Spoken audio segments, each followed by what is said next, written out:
Uh, Hello, New Life. I'm Edward Tian, And I'm Iris. and we're a part of Kenya House Church, previously shepherded by Andrew and Sarah Cha, and this is our shepherd's testimony. As a quick introduction, Edward and I met and got married here at New Life in 2017. We moved to Dallas, then Connecticut, then back to Houston late 2019, and that's when we joined Kenya House Church. I'm very grateful for Andrew, Sarah, and the rest of our house church for the past 3 years. God worked powerfully in our lives, answering prayer in his timing. I distinctly remember there was a point where, aside from the two couples, so us and the Chaws, everyone else in our house church was unemployed. And we prayed for jobs for our house church consistently for a long time, but nothing seemed to happen. But I witnessed that God is always moving in the background, and his timing is better. Our shepherds organized a prayer sprint in our house church, where we all committed to pray for one thing daily for about 40 days, and that thing only, single-mindedly.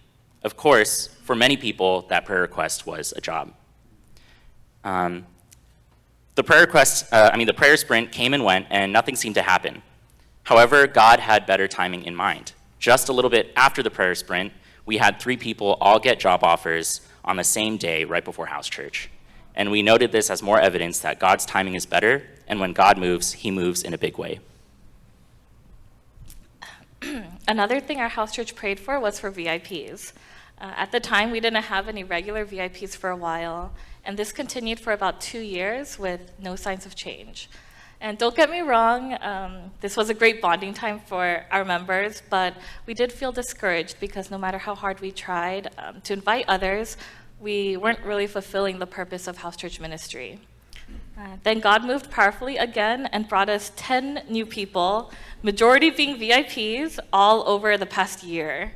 A couple weeks ago, while frantically prepping dinner for house church for 17 people, we couldn't help but think, be careful what you pray for, because God just might answer it. And then more than that, more than what we can do, God wants us to pray, and he will move more powerfully than we ever could. There's a lot to say when it comes to our house church shepherds. I have both the privilege and the burden of knowing Andrew for a long time. We first met when we joined the same house church back in 2014. Back then, it was Pakistan House Church, shepherded by Jeff and Grace Hughes. It seems like such a long time ago. Andrew and I were both post-college bachelors, young and free, unshackled and untamed. And Andrew was such a scrub back then. I still have an old Google chat that I saved where I asked him if he was coming out to House of Prayer, and he was like, yeah, I'll try to come out. Spoiler, he didn't come out.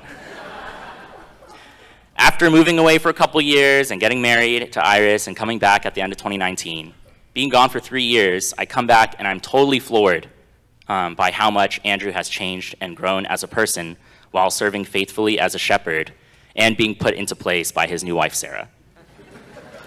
I look at him and I say, he still looks just as scrubby as the day I met him, but on the inside, wow, he's changed so much. It's one of those moments where I stop and think to myself, wow, God is truly all-powerful, and he can mold even someone like Andrew to build his character in order to measure up to the ultimate task of building up his kingdom. Now, while I recall this in a funny manner, back when I experienced it, when I first saw him again after 3 years and saw how much he changed, it literally brought me to tears. The heart...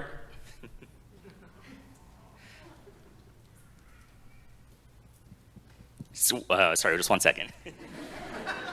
Yeah. The heart he has when he serves, the time he gives to his sheep, the generosity he shares with our house church, and the light he shines into my life, it all makes me think, if I don't hurry up and get my act together, he's going to leave me in the dust in this race. And simultaneously, it makes me think, excited and think, if I submit to God the way Andrew does, how will God transform me and my life?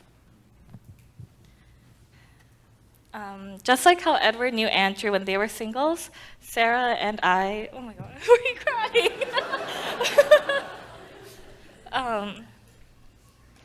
Yeah. So they knew each other when they were singles, and then Sarah and I were also in the same house church, back then Ankara House Church, where Jenny and Matt were, shepherded by Kenneth and Yu-Kyung Kim. Sarah wasn't a female shepherd yet, but I could already feel a shepherd's love and guidance coming from her. One thing that hasn't changed about her between then and now is her ability to take initiative and encourage us to keep moving forward in our faith by modeling with her own actions.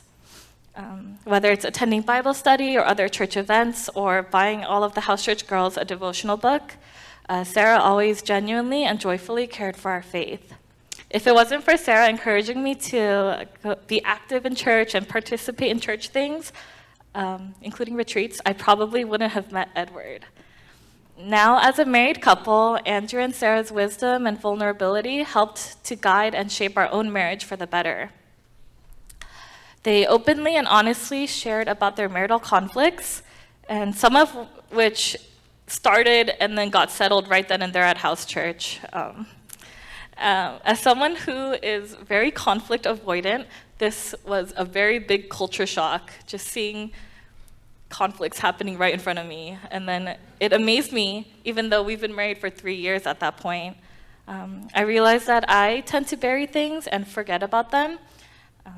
And if we did fight, then it would end in a secondary fight because I wouldn't want to go to house church being mad, and then Edward just would get frustrated again. Fast forward 3 years, during this past New Year's family worship, Edward expressed appreciation for how I've modeled after Sarah and Andrew in my courage to risk conflict for the sake of transparency. And now I confidently say that I can lean on house church when I go through marital conflicts and resolutions. As Iris and I submit to our new roles as shepherds, I aspire to be like Andrew and Sarah. From Andrew, I learned the true meaning of being able to see things from all sides and how long it takes to get there for any given situation. I learned what it looks like to be patient and to be intentional with everything I do, from the actions I take, the words I speak, and the covenants I commit to. I learned that true love doesn't just try to make everyone happy. Instead, sometimes you have to push people into a state of discomfort in order to help them grow and progress in their life and their walk. I experienced the love language of endless nagging. Endless nagging. I learned to take things slow, really slow, and to really think and pray before doing. From Sarah, I got to witness what true sacrificial serving with a joyful heart looks like. She showed me the value of a resilient faith, one that's built on a firm foundation that can take on the storms of this life, whether it's marital conflict, work toxicity, even back-to-back loss. Whether it's all these things, it doesn't matter because she shares vulnerably about her weakness and her struggle with God, and ultimately comes out the other side praising his name louder than ever before. I've seen Sarah experience things that would bring me to my knees, and she showed what it looked like to allow God to pick her back up. There's a lot of other stuff that we can say about Andrew and Sarah that we, wanted to pick from and share with you, but it would be too long. But if it's not clear already, Andrew and Sarah are not only our shepherds, but also our closest friends. So thank you for everything you've done for us. I can't look this way. For the Old Kenya House Church, Kim, V, Heather, Stacy, Suin, Martin, Kathy, and Andrew and Sarah, thank you for doing life together with us for the past 3 years. God has truly blessed our lives with y'all, and we'll cherish all the memories we've made.